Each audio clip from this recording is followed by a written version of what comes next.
Nós temos repetido aqui exaustivamente que um dos grandes perigos que o Brasil corre é se transformar numa espécie de Colômbia do tempo dos anos 90, 80, 90 do século passado, quando dois cartéis no narcotráfico de Medellín e de Cali, foi a época do Pablo Escobar, que foi eleito deputado, inclusive.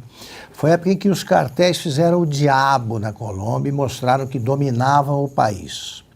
O PCC emite sucessivos sinais há muito tempo de que é uma facção, uma organização criminosa que figura entre as maiores do mundo, tem dimensões comparáveis à máfia dos bons tempos para os mafiosos e é vista como uma coisa pequena, desimportante pelas autoridades, sobretudo por este governo e pelos demais poderes, legislativo, judiciário e executivo, não prestam a devida atenção no crescimento perigosíssimo do PCC. O PCC, em 2003, portanto há 20 anos, ordenou a execução do juiz José Antônio Machado Dias, de Presidente Prudente. Ele foi assassinado e os responsáveis pelo assassinato, pela execução, foi morto na rua, por integrantes do PCC designados para tanto, e os autores do crime hoje eles recebem uma pensão vitalícia, paga ostensivamente pelo PCC. O primeiro governo que encarou o PCC de frente, que olhou para o problema, está sem desviar para outro lado a vista, foi o governo Bolsonaro e, sobretudo, foi no período enquanto comandou o Ministério da Justiça e Segurança Pública. Foi o Moro que fez questão de acrescentar de completar o nome, porque o ministro da Justiça é da Segurança Pública também. Foi a primeira vez em que se começou a traçar a política nacional de segurança que o Brasil não tem e que o Lula, por motivos óbvios, não faz.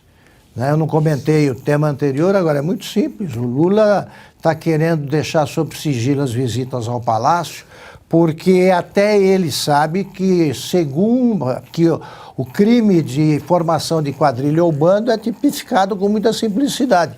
Reunião de mais de três ou mais pessoas com o plano de cometer algum delito.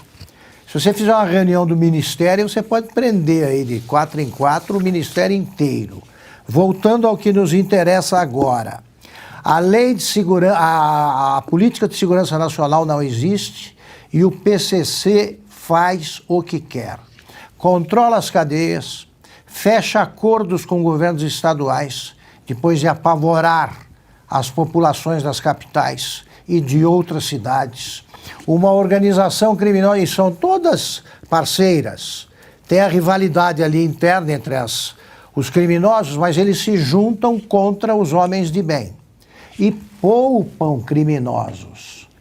Não por acaso é só gente honesta que entra na mira de pessoas assim, como é o caso do senador Sérgio Moro e do promotor Lincoln Gaquia. Esses têm a vida atrapalhada. Agora, o Lula soltou uma frase num momento infeliz para ser brando, que arque com as consequências. Imaginem o contrário. O que estaria dizendo a imprensa hoje se o Bolsonaro diz, para usar uma palavra com F mais suave, o Bolsonaro diz num dia que quer ferrar com o Lula e no dia seguinte se descobre esse plano. Os oportunistas do PT já estão com essa conversa de que o plano foi executado pelo Lula, foi a ordem do Lula, imagina, do ministro Flávio Dino, para mostrar que protege adversários. Como foi lembrado aqui, essa operação é do ano passado.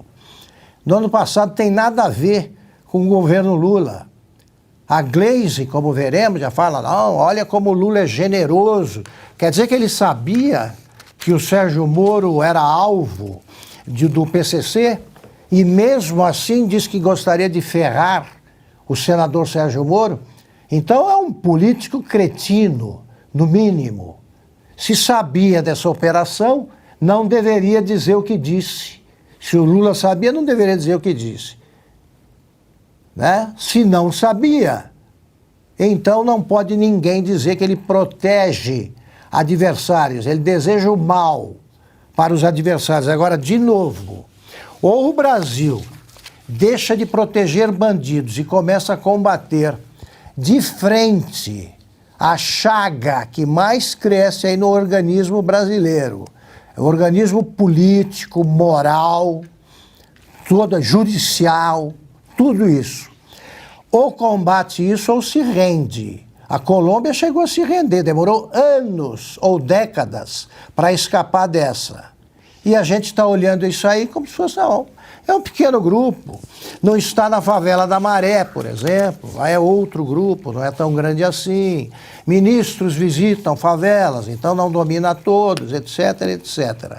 O povo brasileiro deve prestar atenção nisso, sobretudo no momento em que milhares de inocentes estão presos, não cometeram crime nenhum, por causa dos acontecimentos de 8 de janeiro, quando algumas pessoas cometeram crime sim, mas o governo não foi capaz de identificá-los até agora, as instituições não foram capazes, e o PCC permanece em liberdade. Permanecem em liberdade também assassinos de juízes. Não seria a primeira vez em que um juiz morreria executado pelo PCC.